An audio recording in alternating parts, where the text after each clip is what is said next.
name's Paul, and I have here the first of what will probably be many YouTube tutorials showing my basic editing techniques and just kind of showing how I can bring out the nebulosity of the Milky Way in some of my images. So what we have here is a 10-second exposure of the core of the Milky Way over Paradise Mount Rainier National Park, shot at ISO 6400 with a 50mm lens. And what I'll try to do here is bring out the pop of the Milky Way and try to reduce some of the stars to really bring out the intense nebulosity that you can see. And so how I like to start this usually is I like to go into the Develop module of Lightroom originally. And then my first step is always to do a slight dehaze profile on the image just to help emphasize the core, bring out some of the background light. And my next step is to enable a profile correction. This is with the lens that I shoot with, doesn't do too much, but it's still something I like to do to reduce the vignetting in the image.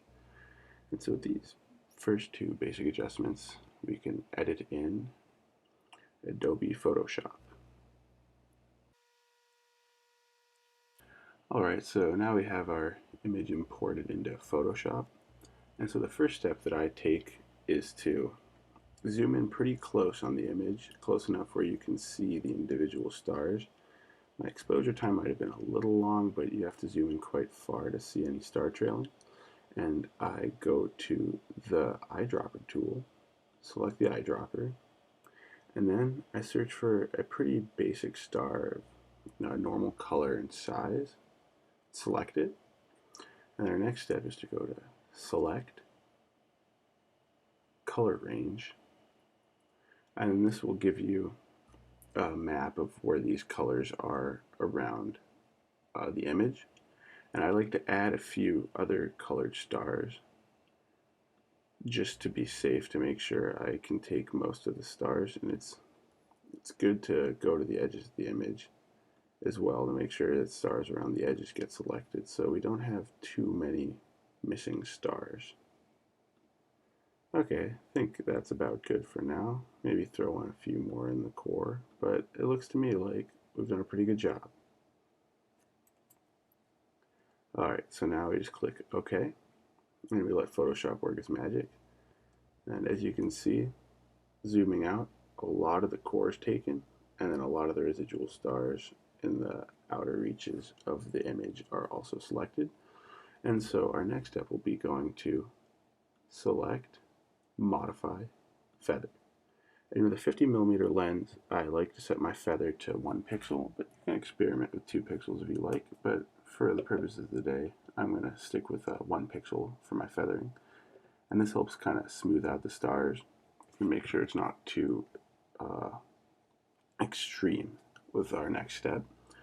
So now our next step is going to be going to Filter, Other, Minimum.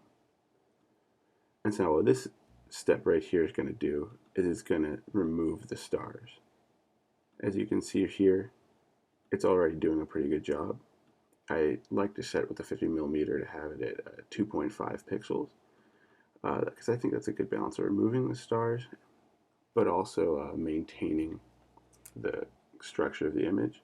If you zoom in really far, you can see that it creates these little speckles, and if you were to crank that up really far, the image quality just is destroyed.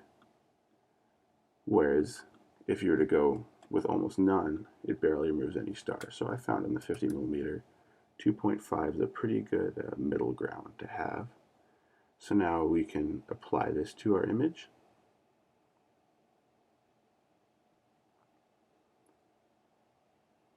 And there we go. So now we can save this into Lightroom and apply our final edits. So as you can see, just wait for Lightroom to figure it out. There we go. This is before and after. It's removed most of the smaller stars.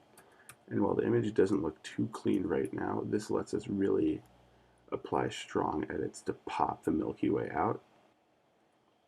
Alright, so now here we are with our basic image. My first step is to bring some color back and some light back, and to add the exposure. Don't want to go too far. And then to bring out the core again, I'd like to add another contrast. And as you can see, there's kind of a background light that's really subtracting away from the nebulosity of the Milky Way. So to counter that, I will once again go to my dehaze. Just want to take out enough to bring back the core. I think that looks about good there.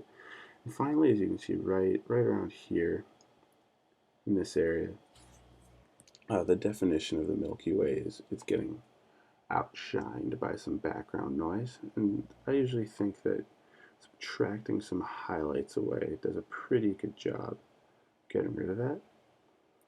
I think that looks about good here. Maybe, yeah, I think that looks about good. And now my final steps are going to be to add some clarity. You want to be very careful with the clarity slider. If you go too far, it just looks cartoonish. But if you go just the right amount, I think it leaves a very nice image. So I'm going to say right about 40 looks good here. I like to keep it between 30 and 50, so 40 is good. Now zooming into the image, you can see quite a bit of noise. This is left over from my star reduction. And so to get rid of this, I'll just go to my noise reduction and apply a slight noise reduction here. I think that looks about good. It looks certainly more clean than it used to. And I think I'm pretty satisfied with my images right now. I'll go here, and then there's a before, after. As you can see, like the fainter nebula in the Milky Way, especially in this area and around the core, is really brought out with this technique. Removing the stars helps bring out the pop in the Milky Way and helps you really focus on the Milky Way itself. And so I think that's about good. If you like this video, be sure to comment, leave any suggestions that you have for me, and I'll try to have another video up soon. Thank you very much.